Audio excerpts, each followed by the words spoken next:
MS doctor हूँ। आज की हमारी वीडियो का टॉपिक है एनीमिया पांडु, जिसे खून की कमी भी कहा जाता है। आज की वीडियो में आप जानेंगे कि खून की कमी के कारण क्या हैं और इसका समाधान क्या है। आयुर्वेद के अनुसार इसको ठीक करने का क्या बताया गया है और मॉडर्न के अनुसार ये कैसे ठीक होता है। तो चलिए इस वीडियो को शुरू करते हैं। एनीमिया कहें या आयुर्वेद के अनुसार इसे पांडु रोग कहें या आम भाषा में इसे खून की कमी कहें, ये मिनिममली तो बहुत सारे लोगों में मिलती ही है। जैसे अगर थोड़ी सी हम इसकी रेंज की बात करें, टेक्निकली बात करें, तो अगर आपका हीमोग्लोबिन 7 से नीचे है तो वो सीवियर एनीमिया कहा जाता है, और अगर 7 से लेकर 11 के बीच में है तो उसे मॉडरेट एनीमिया कहा जाता है। और 11 से ऊपर अगर आप हैं तो उसको थोड़ा बहुत कहते हैं कि प्री एनीमिक है, बट 12-13 आपकी नॉर्मल रेंज में होना चाहिए हीमोग्लोबिन को। तो मॉडर्न मेडिसिन के अनुसार तो इसको ऐसे बताते हैं कि आपके अगर हीमोग्लोबिन कम है तो ये खून की कमी है। और आयुर्वेद के अंदर इसको ये बताया गया है कि जब रोगी के शरीर में रक्त की कमी हो जाती है तो उसकी त्वचा पीले रंग की हो जाती है, तो इसे पांडु रोग कहते हैं। आम भाषा में इसे खून की कमी भी कहा जाता है। इसके कुछ कारण हैं, चलिए अब हम उन्हें जान लेते हैं।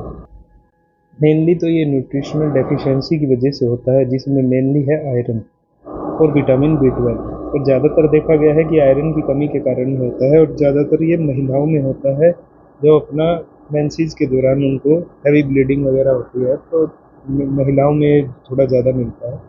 आयुर्वेद में एक इसका एक बहुत बड़ा कारण ये भी है कि अगर आप खाना पूरी न्यूट्रिशंसी का ले रहे हैं, बट अगर आपकी अग्नि खराब है तो उसको एब्जॉर्ब नहीं कर पाती है वो शरीर के अंदर, तो उस कारण भी आपको न्यूट्रिशन डेफिशिएंसी हो जाती है, जिससे आपका आयरन एब्जॉर्ब नहीं हो पाता है।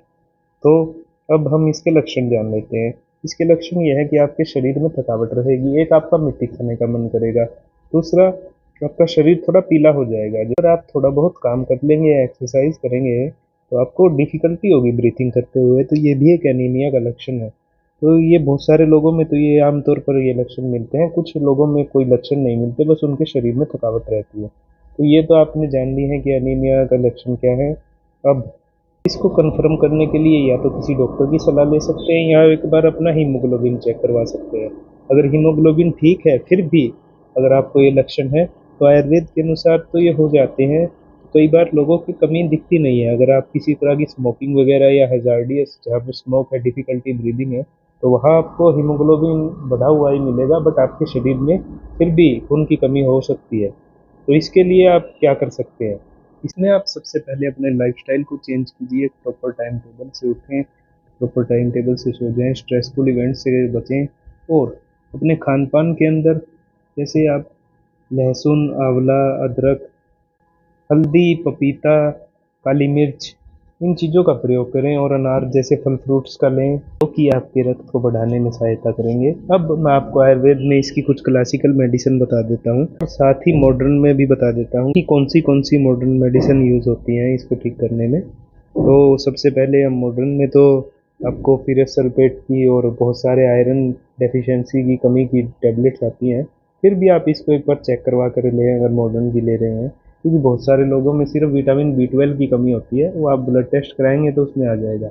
और आयुर्वेद की जो अगर आप इसके लिए टैबलेट्स लेना चाहेंगे, तो उसके लिए आप पुनर्नवा मंडूर, नवयासन लो, के परफेक्ट केयर का पूर्णायु रस जो अमेजोन पर उपलब्ध है उसको 20-20 ml ले सकते हैं।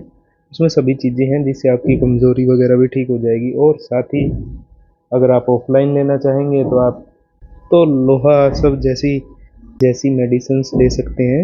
ये बहुत ज़्यादा असरदार हैं, और आपको अगर विटामिन B12 की भी कमी है आयरन के साथ, तो ये उनको भी ठीक करती है। तो इसमें अगर आप ऑनलाइन लेना चाहें तो के परफेक्ट केयर का पूर्णायु रस ले सकते हैं।